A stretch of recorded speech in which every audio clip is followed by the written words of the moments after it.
Right, hello everyone, welcome back to Agent Nagash, and in this video we are talking all things Stormcast Eternals and Kruleboyz. I just thought maybe a bit of change in the channel because we haven't really talked about Kruleboyz and Stormcast Eternals at all really lately, so I thought why not talk more about them? And that's because they have got both of them have got Warhammer community articles that have came out lately. They're showcasing some of the new rules that the Stormcast Eternals are going to get. And then there was one from a couple of days ago that showcased the rules for the Orruk Warclans, I should say, rather than the Kruleboyz, but mainly focusing on the Kruleboyz, are going to get in their Battletome. Now, this isn't all their rules, this is just what they've decided to reveal to us as we are coming up to the release of these Battletomes coming out and the units that are going to come out at the same time. So the first one we're going to have a look at is going to be the Stormcast Eternals. Now, I know when I talk about Stormcast Eternals in this channel, I do always tend to be quite mean about them. I don't really say very nice things about them quite often, but I am going to try and look at it more positive note now, as I am technically a person that collects Stormcast Eternals. So I can't really dig at them too much, even if it's sarcastically. So we'll look at the Stormcast Eternals first, and then we'll look at the Kruleboyz one after, in the same video obviously, as a bit of a treat. So to me, I know the Kruleboyz one is probably going to sound more exciting. And funny and all that sort of thing, being the greenskins, of course. But what I want to know as well is your guys' thoughts. Let me know in the chat and in particular in the comments of this video what you think about all this, and it would be great to hear that. And of course, guys, if you do enjoy the video, make sure you smash the like button, subscribe button, and bell notification. So with no further ado, let us get on with it. So it says the Stormcast Eternals become the ultimate defenders of the mortal realms in their best Battletome yet. Everything's best yet, so that's good. So first thing up, we have the era of the beast is upon us, as Sigmar's champions strike out across the realms on Dawnbringer crusades. There's no better time to muster a replenishment army of Thunderstrike Stormcast Eternals, first seen in the Dominion launch box. The rules in the new Battletome are about to make them even more fearsome, and not least because they have dragons now. So if you aren't aware, Stormcast Eternals getting dragons, that is cool. I did a video on it, it was my latest video, so you just go back and check that out, or it'll be at the end of the video in case you want to hear my thoughts on the dragons. Basically, like one of them, not too sure on the other one. Right, okay, so now obviously we have a picture here where we see a nice mixture of some of the older models compared to the newer models, so you get a sort of different, not really terms of scale, but different terms of size, because we know that the newer Stormcasts are more sort of like, in my honest opinion, better proportioned. You know, they're kind of like the Primaris Marines that came out for the Space Marines and stuff. So I think the new ones are better proportioned, but you can see some chunky boys, Liberators at the back there. So we got that. The Swordmasters look pretty cool as well, because we haven't really seen too many pictures of these guys. And the Rangers as well at the back. Again, probably not the correct names, but oh well. So the Stormcast Eternals still descend from the skies on bolts of lightning, as they have done since the Realmgate Wars. But new rules give these inspiring warriors the power to rally cities of Sigmar forces to their cause. You can represent this in-game by deciding if your army is a Scions of the Stormforce, the Thunderbolt riding warriors we all know and love, strong word, or a more defensive Stormkeep army. So this is what you get if you want to be Stormkeep. So there's two ways to go with this. It's kind of, if you look at, it's a little bit different to this, but if I was to compare it to the, I suppose a good way is like the Seraphon, where you've got Coalition, you've got Starborn. You know, when you're creating your army list, if you like, you pick then and there basically at the start which way you're going to go down before you go into sub-allegiances and stuff as well. So going on with the Stormkeep, so here's a rule we get. So this is called Mortal Auxiliaries. So a Stormkeep army can include a coalition unit. So 1 in every 4 units can be coalition units from the City of Sigmar faction. Your general cannot be a model from a coalition unit. Any Cities of Sigmar units you include in your army gain the Stormkeep keyword. In addition, add 1 to the bravery characteristic of friendly Stormkeep units wholly within 12 inches of any friendly Stormkeep Redeemer units. So Redeemer units, that's the thing, in case I've missed any out, but I think it's just like Liberators, Secretors, and Vindicators, the new guys with the spears and the shields. Try and remember their names. I mean, Gutter Rippers is easy to remember, but these guys here, you will get the benefit if you're near, you know, your typical basic Stormcast guy with a shield. And I'm not really too sure if this is different from the Morathi book that came out back in like last October, November time when that book came out, and the Stormkeeps were a thing, and Morathi went against Sigmar in the story and everything else. So I don't really know if this has changed too much. Maybe it depends on the type of City or Sigmar units, and now it's just all of them, but maybe it's just a better cleared up version of that. But any of you City Sigmar players or Stormcast players, you could probably let me know that in the comments if that has changed too much, but to me it kind of sounds the same. So it then says Stormpeak armies excel at defending objectives when enemy forces attempt to wrestle control of territory from Sigmar's mightiest. You can use their momentum to push them with a vengeful fury. So, Stormkeep battle trait. So that's one of them, and then this is the second one, and potentially the last one. I mean, is there? Yeah, that's not a trait. So, could be the last one. You know, you don't get too many traits, do you? So, right, Shield of Civilization. In the first and second battle rounds, if a friendly Stormkeep Redeemer unit contests an objective that is partially or wholly within your territory, each model in that unit counts as 3 models for the purpose of contesting that objective. Starting from the third battle round, if any friendly Stormkeep Redeemer units contest an objective that is anywhere on the battlefield, each model in that unit can count as 3 models for the purpose of contesting that objective. In addition, if an enemy unit finishes a charge move within 1 inch of a friendly Stormcast Redeemer unit that is within 6 inches of an objective you control, roll a dice. On a 3+, that unit suffers D3 mortal wounds. So it's the whole sort of on a 3+ D3 mortal wounds, but I'm pretty sure it's chucked around in every single rule in any Battletome going. But what do I think about this? I think this is great that those models are going to count as 3 models instead of just 1. And bear in mind, it's only going to be for, like, say, your Secretors, Liberators, and your Vindicators. If I've missed out any there's not many I've missed out on. So it's not going to affect everything in your army, but it's probably, unless you want like a specific route with a general to unlock a certain sort of battle line, your typical battle line for your Stormcast army is going to be a Redeemer unit, probably. So you probably will see a use of this, especially if you've got, I don't know, like a 5-man Liberator unit, let's say on a objective.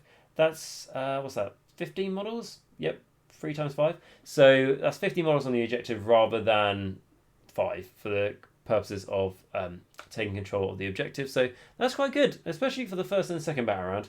When it comes to when enemy units charge and do more wounds to them, I mean, it's a bonus. That's not the best part of this, but it's a bonus.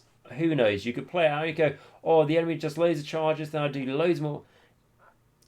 I don't really know how much that's going to happen, and you need to do it on a free up anyway, so it's not guaranteed. But I really like the each model counts as 3 model thing. That's really, really cool. So the next thing to talk about is it says Stormcaster heroes who command these armies are not to be trifled with either. Haven't said that word for a very long time. Bellowing out commands that rouse warriors to great acts of valor. One such order comes in the form of an old favourite, Staunch Defender, the bane of my existence when I used to play against Stormcast players. This just like, you haven't got more wounds to rend, there's no point you turning up to play. So, which is now all about dispensing justice to those who dare to try and challenge Sigmar's might.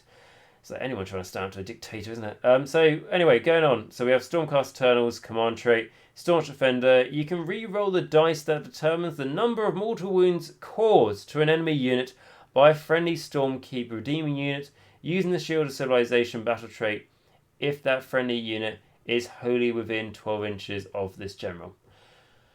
Now, I don't like this at all. Again, my honest opinion, you may think completely differently, and that's fine. But I don't like this because the mortal wounds isn't even guaranteed anyway. It's not letting you re-roll that free up. It's letting you re-roll how many mortal wounds you do. And on the average, obviously, and the average you can say what you want about that, it's not guaranteed at all. But the average is you're going to do 2 more wounds than a D3. And if you roll and you do 2, you go, oh, I don't... Unless you really have to try and kill an enemy unit or something, or chip off that extra wound or whatever, you're not going to re-roll it because you could roll 1. And you could go for the 3 mortal wounds, but you could equally just get a 1 mortal wound. So, yeah. And it's a command trait. Like, there's probably loads of other better command traits to pick from. And the other thing to say is that, like, if you think, oh, they're showcasing this command trait, that means if this is meant to be one of the good ones, doesn't give me much hope for the other command traits. in the Soulblight Gravelords showcase they did, when they did Legion of Night, I think it was. They did Legion of Night, and they did a community article on it, and they did, I think it was an artifact of power, but it was a terrible artifact, like really, really bad, like the worst one on the list in Legion of Night, and it's the one they decided to showcase. So like, I don't worry too much is what I'm going to say with that. If you're thinking, oh, that's the best one because they're showcasing it, it's not. And of course, you guys might really, really like it. Anyway, so then going on to something much cooler, it's a dragon. So, we have a bit to say about Stormkeys first. Apologies. So Stormkeep armies may also call upon the... Okay, we're going straight to the dragons. The Krondis, son of Dracothian, or his moodier brother, Karazar, I believe it's pronounced, the Scarred. I'm just going to call them the son of Dracothian and the Scarred. I think I can manage that, kind of. So, who betide any attacking force that's unlucky enough to fall under the baleful eye of these magnificent creatures. I mean, so it's been a couple of days since we've seen the dragons. I know this is going off topic now, but my thoughts on them, it is kind of like, I am probably going to buy one at some point to convert into a zombie dragon, and that's my thoughts. So, and like I say, the orange one, the Scarred, is a lot cooler, I think, than the blue one. And yes, they do look like they're out of Spyro.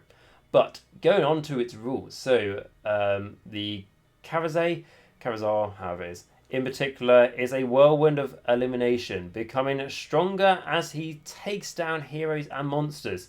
So, the Scarred has the Fire of Vengeance ability. So Retribution burns blinding and everlasting in his eyes. So each time this unit destroys an enemy unit, you can apply the relevant effect below. Okay, so if the enemy unit was a hero or monster, add 1 to the attack characteristics of melee weapons used by this unit for the rest of the battle. If the enemy unit had a wound characteristic of 3 or more, and was not a hero or monster, add 1 to the run and charge rolls for this unit until the rest of the battle, or for the rest of the battle even. If the enemy unit had a wound characteristic of 2 or less, you can heal 1 wound allocated to this unit. So, I love this. This is my favourite thing I've read so far for the Stormcast, because it reminds me a lot about the Castile bloodline dynasty for the Soulblight Gravelords, where like the vampires of that dynasty gain benefits when they kill an enemy unit, and it depends on if it's like a monster or a hero or whatever wound character is. It had a different benefit it would get, and I really like that, as it just showed like progression within the game, and the story of that unit is really reflective in how the battle's turning out. So I really, really like that rule, and it's really, really cool to see them put it here, because apart from like the Eye of the Gods table in the say starting this Battletome, you don't often see this kind of rule on how you can improve a unit and boost a unit, or in this case a massive fucking dragon, during the game. So I really, really like this. I think it's really cool. I think it does show though when it says like you can heal 1 wound if he wiped out a enemy unit that had 2 or less wounds. It kind of does make me feel like the Stormcast haven't got that many ways to heal. But maybe that's just me coming from a death player perspective, where I'm like, everything can heal. What, you know, my Vampire Lord and Zombie Dragon is always healing, and just like when he could do the one chance when it was like he'll heal the D6, because why not this turn? No longer a thing from what I remember. I think that's just Prince of Hordre, despite my guy having a chalice on him. But no, so I really, really like that. I think that's really fun, that rule. So that's cool. But then it says, regardless of style of army you decide to create, the new Battletome gives you a wide range of tools to handle everything from an invading lot of smelly Orruk Warbeasts to a horde of relentless Skaven. That's a very cool picture there, and that will be the thumbnail of this video. It says the Stormcast Eternals have a huge variety of units and heroes to choose from. They honestly do. Like sometimes they just boost anything up just to try and make their stuff sound good. But the Stormcast Eternals do have the biggest model range in Age of Sigmar, for certain, and they have loads of different playstyle. I always looked at them a little bit like the Master of No sort of playstyle, or like Master of None, playstyle.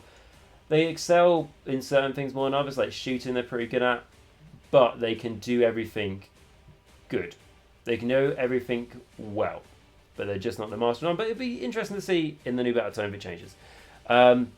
It says, and that only grows when you bring in auxiliaries, so Sigmar units. You can make a start on your own Stalwart Stormkeep army today by picking up the Dominion launch box or the Star Collector into Sigmar ones, basically.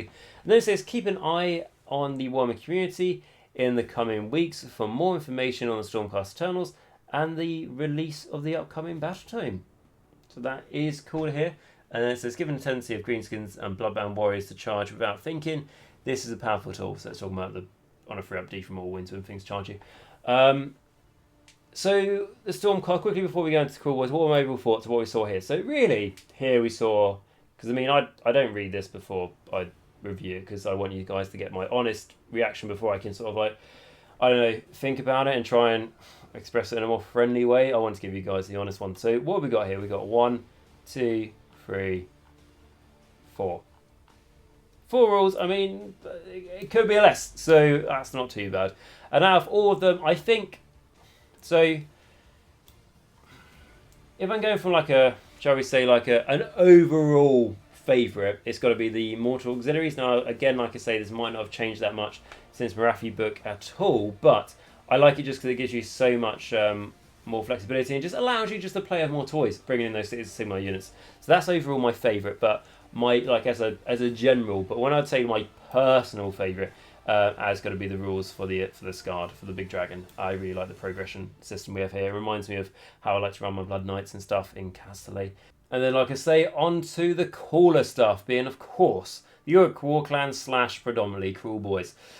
So what have we got here? It says, the realms aren't ready for the Orruk Warclans, Battletomes, Dirty Shricks, and Stinky monsters. Pretty good. Could end it there, in my opinion, but let's see what more they have to say. So, with the Dominion launch box out in the wild, we've seen loads of stunning Kruleboyz armies emerging from the swamps of Gur. These cunning Orruks join the Ironjaws and Bonesplitters in the upcurrent Orruk Warclans Battletome, and this book is positively bursting with loads of outstanding and smelly reasons to play the faction in the era of the beast.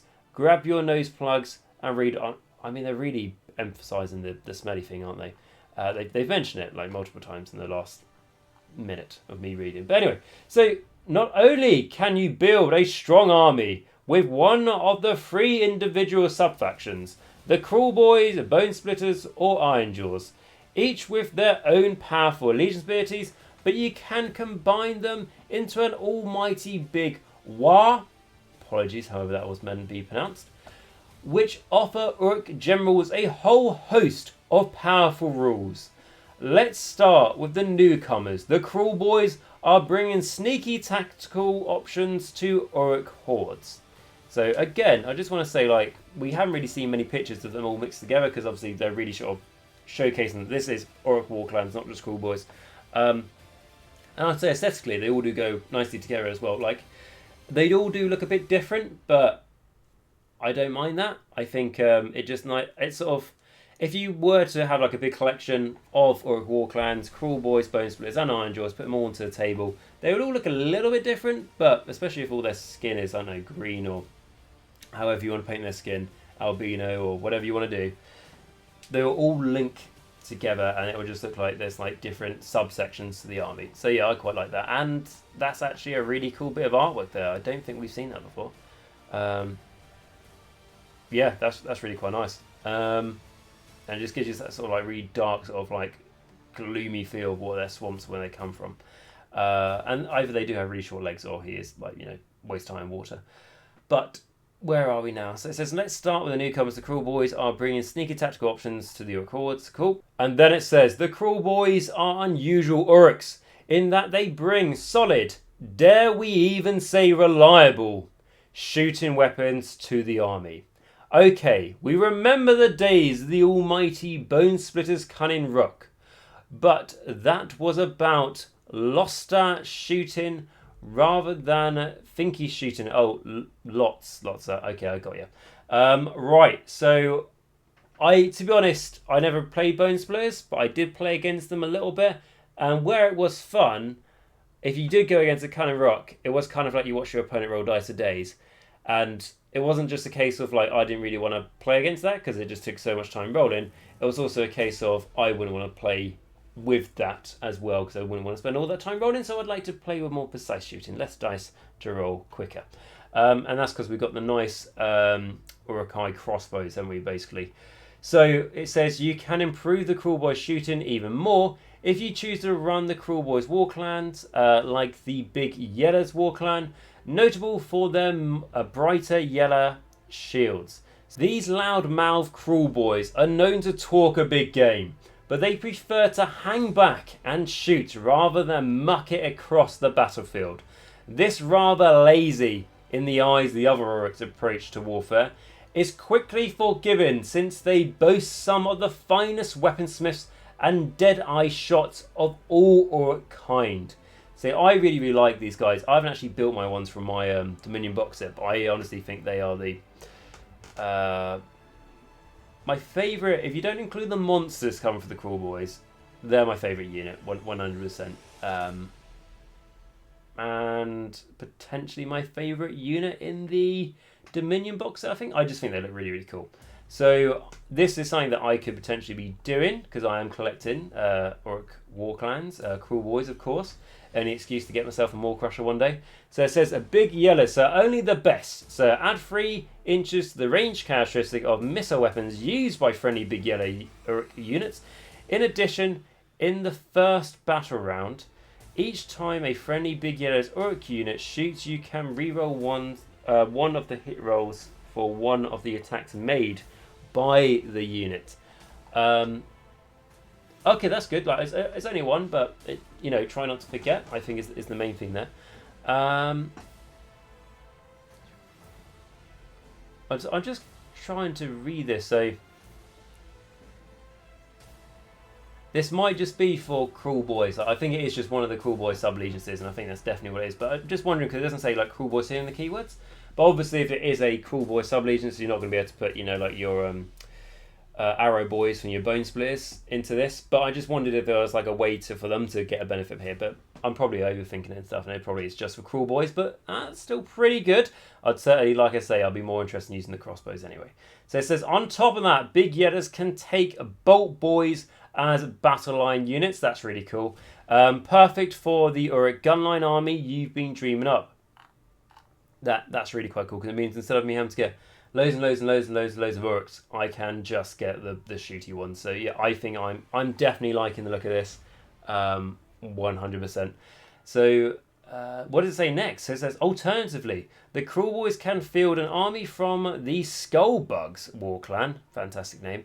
They may not be the best shots or the most vicious warriors, but they're really, really gross. Even other Uruks think their obsession with creepy crawlies is strange. I presume the Garots, though, are fine. The Gloomspite Gits probably jealous of anything else.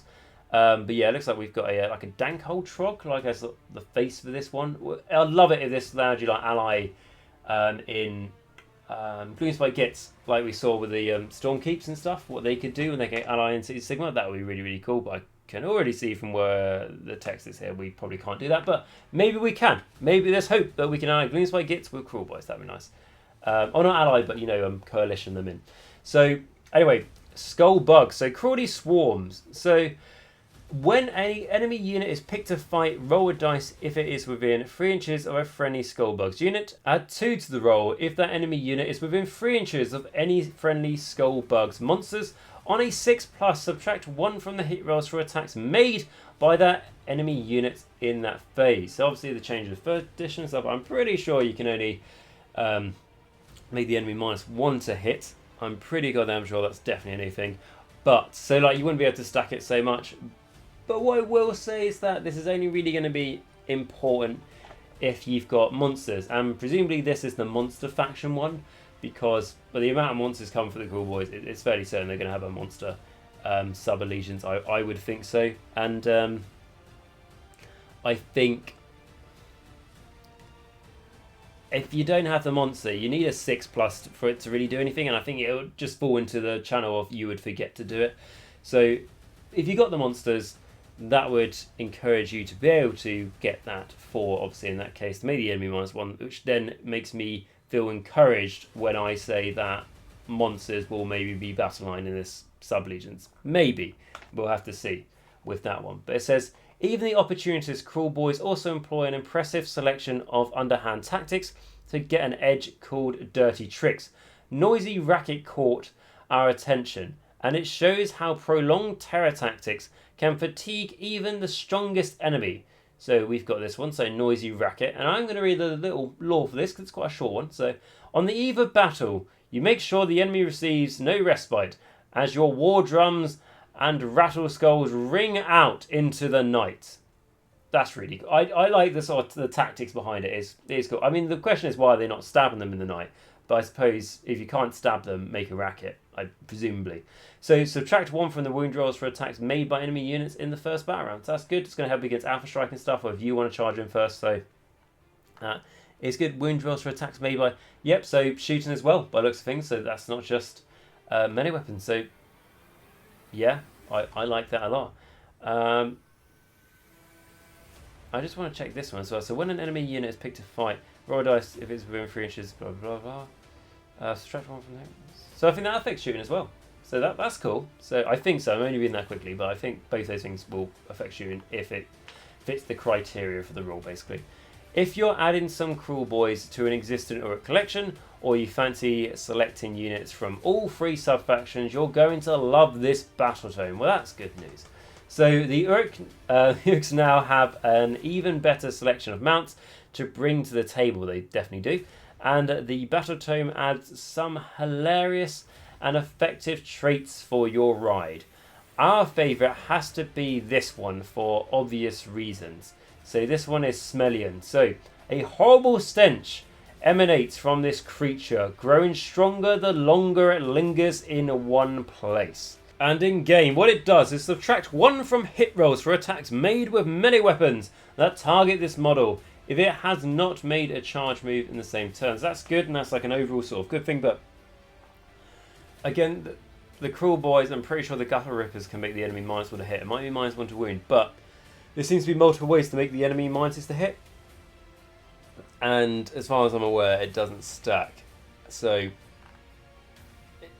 I mean, this is a more reliable way to do it, but again, you know, you're not going to be playing all these tactics and stuff, so make your guy a Smellian, right? Make Dobby a smelly one.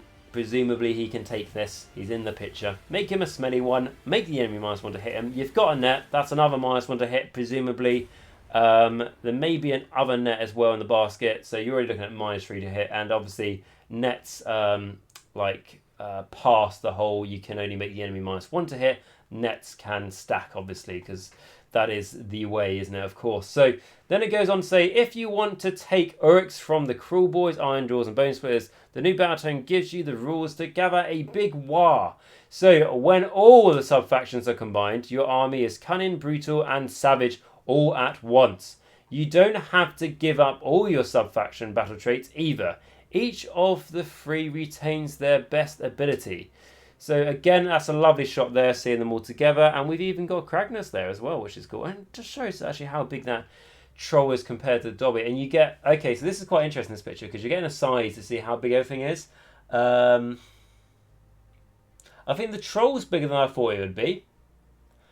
The Florida Swamp Sloth Crocodile Dragon creature is smaller than I thought it would be. But it's still pretty big. Or actually, no, I think he's probably about the same size. Dobby is smaller than I thought he would be. But I didn't think he'd be too much bigger.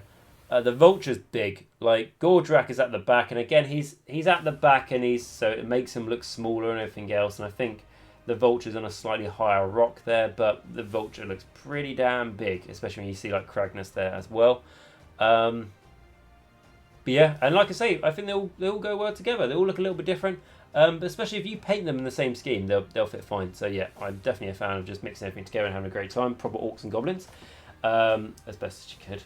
So it goes on to say that, where are we? So I think I haven't read this bit. So a big war has access to a totally different set of abilities to represent the effect of such a massive build-up of power. As various conditions are met, like the presence of a war chanter or getting the boys stuck in, you accumulate war points, with which you get access to a range of Dizzling buffs.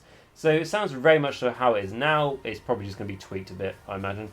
So you'll start by gaining a little extra speed before increasing your hitting power, and finally earning the ability to blow all your points in an onslaught of manic fury. So here we go. War power. So, okay, so this is actually no. So this is called War, and it's called War power. So maybe this is just one of the things. Presumably this is the big one. So let's see what it says first. At the start of the combat phase, you can say you will release the power of the War. If you do so, add 1 to the attack characteristics of melee weapons used by friendly Orruk units for the rest of that phase. At the end of that phase, you lose the War points you have received so far, and your army loses all the War powers it has gained so far. Yes, so this is like the big one you save up to, basically. And yeah, that's pretty good. To be honest, I can't remember off the top of my head if it's exactly different to how it is now. I think it's very similar. Maybe it's +1 to hit. I think it's probably +1 attack, and that's obviously depends what you are. It's going to affect things with multiple damage weapons better than 1 damage weapons, but even the Kruleboyz, where there's a lot of 1 damage weapons going around, but 6s do more wounds, which is cool, unless it's a mount. So yeah, I like that. The power of the War is incredibly fun and character ability that gives you lots of perks and bonuses for playing in the spirit of a true Orruk boss. So all in all, Ironjawz, Bonesplitters and Kruleboyz are fantastic as dedicated armies on their own, and incredibly rewarding to play as one gnarly force. Oh, and did we mention all forms of Orruk pair nicely with the side of Cragnus? Yeah, because he's there. But no, so that's cool there. I won't be buying him though. But he's cool. Not sure on the face. So the Orruk Warclans Battletome is arriving soon, along with a bumper crop of new Kruleboy units and the insidious power of a shaman known as the Mouth of Mork. The Orruks clearly sense that the era of the beast has begun in earnest, and they're ready to take over. That makes it a better time than any to collect a green horde to conquer the mortal realms. If you want to get a head start, buy the Dominion box set. Is there anything else? Check on Warhammer Community for more Orruk news soon, and we'll as well as sneaky look at the Stormcast Eternals Battletome later in the week. Okay, so that's coming in not too long. So we see some Stormcast. Okay, no, sorry, this was before. So we've already seen the Stormcast, obviously. So yeah, I think, if you want an excuse to collect all the Orruk armies, you've got it right there going into Big War. And I think that's something I might slip down to a slave at some point, because I'm collecting the Kruleboyz, and then it may end up, I want that Maw Crusher, and then, just a few Gore Grunters, then why not? And then I go, just a few, Savage Boar Riders, and then before I know, I have a Big War. So yes, I think it's good. I think it's cool. I think these rules are funner than the Stormcast ones, but I'm going to say that anyway. But I think I was kind of positive about the Stormcast stuff. But yeah, so that's really it, guys. So with that, I hope you enjoyed this video. If you did so, as always, smash the like button, the subscribe button, and bell notification. Let me know your thoughts down below in the comments, as it's always great to see them. I know there's a lot I have to respond to lately. Basically, I've been quite busy, and then I'm going to get back and I'll be responding to your comments this week. So don't worry, it's not because I saw it, I was like, I'm not responding to that. Just frankly haven't had the time, rather than just, bypassing it and stuff. So with that, guys, like I say, thank you very much for watching this video. If you did enjoy it, smash the like button. It's massively helps the channel. Subscribe.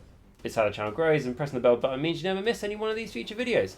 And if you feel like you know someone who would enjoy this video, make sure you share it with them. Of course, it's always good. Make sure you join the Discord down below if you would like to. I always get asked by my Discord members, who continuously grow. There's like 330 Discord members, I want to say now, which is just crazy. There's so much community going on there. It's honestly heartwarming. So, and it's just really, really nice, really cool people there. So if you would like to become one of those cool members of the community, make sure you join the Discord. And then I'm just quickly getting up my amazing people. So as cool as the Discord people are, these people are the true champions here at Age of Nagash. So how do you become one of these people, I hear you ask? If you click the join button next to the subscribe button, allow you to become a member here in Age of Nagash, which allows you to give anything from just £1 a month, goes straight towards the channel, keeps me going. There's a link to my Patreon on the top of the description down below. You can click that link, it takes you to my Patreon, where you can give just $1 a month. And that's how Age of Nagash keeps going. As I always say, if this was a business, at the end of every month, we're losing money. But what these people show me is that if they're willing to support me this much on a personal level, then the least I can do is try and help them out of Age of Sigmar, and it allows me to justify running this channel at the end of the day. So if you'd like to become one of these amazing people and be the reason why I can keep doing this, click the join button or the link to my Patreon down below, and I would think you're absolutely amazing, and I'll love you forever as always. That is a Age Nagash guarantee, shall we say, until Games Workshop makes me change my name. But going on with that, so my biggest supporters are going to be my Vampire Lord on Zombie Dragon. So this is Filq. So Filq, so much for your continued support. That tier, it shows that honestly your generosity can only be weighed in, I think, puppies. I think that's how it has to be done. But no, thank you so much, mate. That's really, really kind of you, and please keep it up. It makes a huge difference. And then my Morgasts is going to be Bleed Red, Necropolis, and Edward P. Thank you all to you three so much for your continued support, because again, at Morghast is a strong level and it shows how much you are supporting the channel. So I really do appreciate that, guys. And then my vampires, who as I always say are the core that keeps Age Nagash going, is going to be Mir, Bensi, Rouse321, David A, Dragoonity, Ronni H, Darren L, SpareBear, Christopher H, Northdrop, Nathan F, Andrew G, Wiggy Whooty, Anthony R, and Nathan S. Thank you all so much for keeping Age Nagash going, like I say. And it's also a very generous amount of support you're giving at that tier as well, so thank you so much. And then my Necromancers, which is Jacq.l, RadiationRiley, AW77, Dice Sagas, WolfNick, Michal W, Cranky Wombat, Madcap, Christopher C, Christopher F, James S, Thomas P, Steve T, James T, Patrick F, JJ, R Christopher, and Sception. Thank you all so much for allowing me to do this and help get people into Age of Sigmar and expand our community at the end of the day. So if anyone would like to become one of these beautiful, amazing people, click the join button. I'll link to the Patreon down below.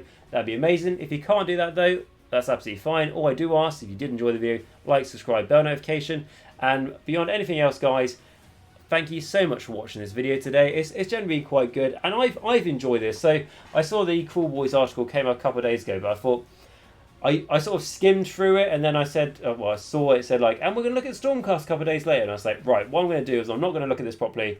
I'm going to review it all in one, so we have a nice sort of comparison video, and hopefully I've achieved that for you guys now, and I hope you enjoyed it. And like I say, thank you for watching at the end of the day. Have a great rest of your day, guys. Remember to next time to stay safe, stay hygienic, make sure you wear a mask, and for God's sake, wash your hands. Doesn't matter how much smelliness it tells you to do. You do not want to be a smellian when it comes to this. You'll roll better if you wash your hands. Believe me, it's science. And with all that, remember until next time that, of course, that Nagash is all, and all is one in Nagash.